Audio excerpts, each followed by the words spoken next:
President, in this new Congress, we also have an opportunity and a responsibility to address an issue of utmost importance to every American: the current dysfunction at the Internal Revenue Service.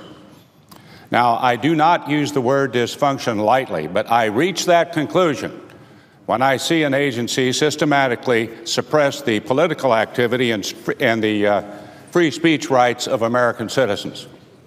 I also reach that judgment, Mr. President, when I see the agency unable to effectively police its personnel, as seen in the tax delinquency levels of the agency staff when bonuses have been awarded to these same employees. These are critical issues that we must address, particularly as we in Congress face our obligation to reform our tax system.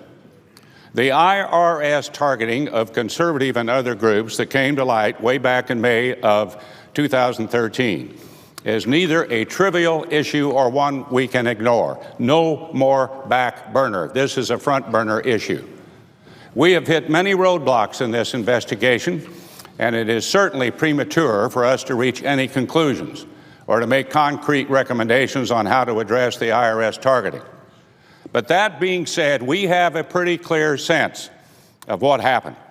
And in my view, this egregious conduct and the condescending response by the top IRS officials should come to a screeching halt. For over 2 years, the IRS targeted conservative and many other groups applying for tax-exempt status with inappropriately intrusive information requests. The IRS also delayed processing these applications and, according to recent reports, has continued to delay processing applications. It hasn't stopped. Amazing. Simply amazing. When the targeting came to light, senior members of the agency tried to cover up the IRS actions by providing incomplete and misleading information to Congress about what was being done. Very recently, we learned the agency has found tens of thousands of pages of information relating to the targeting. The review of these documents has not yet begun. The good news is that the Inspector General for the IRS has these records now. The bad news is that there are technical difficulties processing those records. The Senate Finance Committee has yet to receive this information as the investigation continues. No doubt, the review will lead to further interviews of officials in the IRS and other government agencies. So the actions of the IRS and its leadership have profound implications for reform of our overly complex and antiquated federal tax system. Let me quote from the Internal Revenue Service mission statement. The IRS strives to provide America's taxpayers top quality service by helping them understand and meet their tax responsibilities. They are meant to do all this. This is the underline. This is the one that the IRS should remember every day. With integrity and fairness to all. With integrity and fairness to all. Now, in the targeting scandal, I believe that the IRS is no longer the neutral tax collector its mission states it to be, and that the IRS is inappropriately open to a partisan political agenda. I think it comes from the White House and its allies, if not to working as a direct tool or means for suppression of the right of free speech. Now, the other issue with the IRS, also showing its dysfunction, relates to the tax compliance of IRS employees, and in fact, the compliance level of federal employees all across our government. As of September 13, federal employees were delinquent on $3.4 billion in taxes. Yep, that's right. 1,500 Treasury employees were delinquent, owing close to $10 million. Now, while in the grand scheme of federal finances, this is a very small amount, I understand that, it's tremendously galling and sends a terrible message to taxpayers to know that many of these employees were awarded bonuses. They were awarded bonuses even though they owed back taxes. Let me be perfectly clear. Any employee who deliberately ignores the process and procedures for fulfilling their tax obligations like every other American, must be held accountable.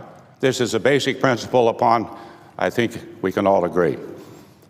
When these public employees serve at the IRS, their lack of willingness to pay their tax obligations calls into question the integrity of the agency. It's really unconscionable that there are tax delinquents working as tax collectors. In these two matters, it's very clear that the IRS is not conducting itself, again, with integrity and fairness. Far from it. The crux of the issue is that neither the Congress nor the taxpaying public can have any confidence that the agency acts in an even-handed manner or with the best interest of the taxpayer at heart. This is a very troubling time when the IRS's role in the economy and in people's lives has been greatly expanded by Obamacare. From the very first, the idea of using the IRS to implement and enforce Obamacare is an anathema to common sense. It's bad enough now when taxpayers are audited. Nobody likes to hear that knock on the door or receive that telephone call or email targeted for their political beliefs and blocked from exercising their free speech rights. But to expand the role of this agency into everyone's health care decisions is just plain wrong. That's a box canyon we should not ride into. Tax reform presents us with the opportunity, however, to look at these issues much more closely. And when we have completed these investigations and have issued reports, I will review the results very carefully to see what legislative fixes to the IRS and the tax code may be necessary. Make no mistake, I'm not going to let this slip from the radar, and we should not let this slip from the radar. With regards to the Senate Finance Committee, too many blips on the screen, large blips. I hear from Kansans every day who are fed up with the IRS. I think most in this body do the same. There's a lot of discontent with the tax system and its enforcement and regular calls for even scrapping the whole collection apparatus. I agree. We need to take a very hard look at the agency in tax reform. Now, of course, we have an immediate obligation to take up tax reform, and the Finance Committee will take up tax reform. But the question remains, if we are successful in reforming the tax code, really climbing that mountain, how can we turn a reform code over to the IRS that is so rife with scandal? The other action that we must take immediately is to block the IRS, Mr. President, from taking any further steps to restrict constitutional free speech rights. This is why just yesterday I have joined with my colleague from Arizona, Senator Flake, to again introduce legislation to prevent the IRS from moving forward with a regulation project on the political activities of social welfare groups, the 501c4 regulations. It is completely inappropriate for the agency to move forward with this project until we understand what went on and what structural and procedural changes are needed at the Internal Revenue Service to prevent targeting of political opponents from ever happening again. Senator Flake and I have proposed a very straightforward, very common sense approach to this challenge. We simply halt further action on the proposed regulations until the congressional investigations into the IRS actions are complete.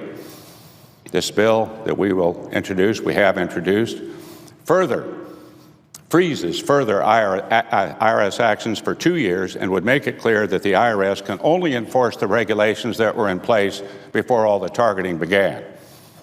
And I also want to make it clear that we can no longer tolerate rewarding government workers who cannot be bothered to comply with our tax laws.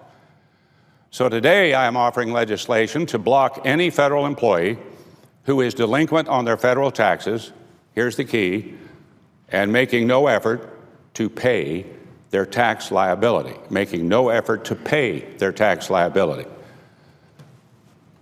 We will block them from receiving a bonus or award from the federal government.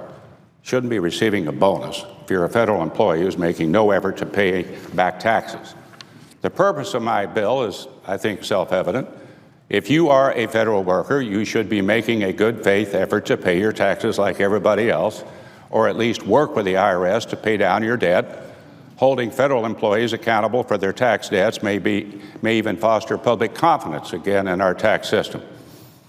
Amazingly, there are federal employees in almost every agency, including the Internal Revenue Service, who are significantly delinquent in taxes and who are not working to pay their debts.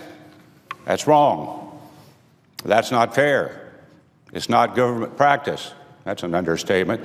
Our bill, my bill, will put a stop to this.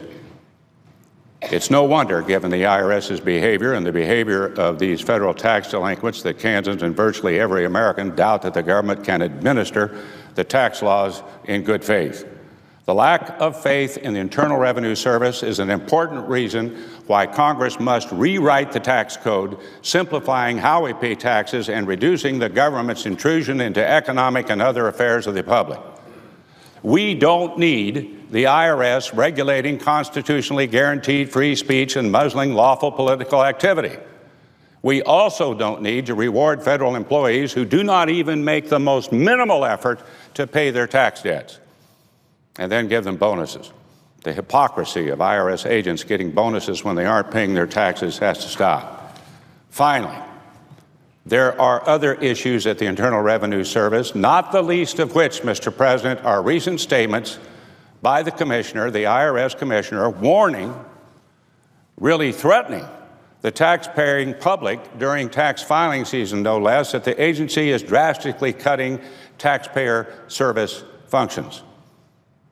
I'm talking about call answering, tax return help, other programs that assist the average American to fulfill their tax obligation. The Commissioner blames the budget sequester. I understand that. Every federal agency is now upset about the sequester. I am upset about the sequester with regards to our national security and the spending caps for these cuts. And the Commissioner is upset about that down at the IRS. You know, that's really beyond amazing when we learn the agency has made many poor decisions, like entering into a contract with the IT company just fired by Massachusetts, Vermont, and the Department of Health and Human Services for its failure on implementing the healthcare.gov website, the historic rollout that was a total disaster. I expect we'll get into this in detail next week when the Commissioner comes before the Finance Committee. I'm going to be asking him questions about the same topics that I've brought up in these remarks. In the meantime, just a suggestion to the IRS from the Commissioner on down, take a hard look at the mission statement, concentrate on serving the taxpayers, stop threatening the American public with the loss of service, and try to do the best you can in a most difficult budget environment.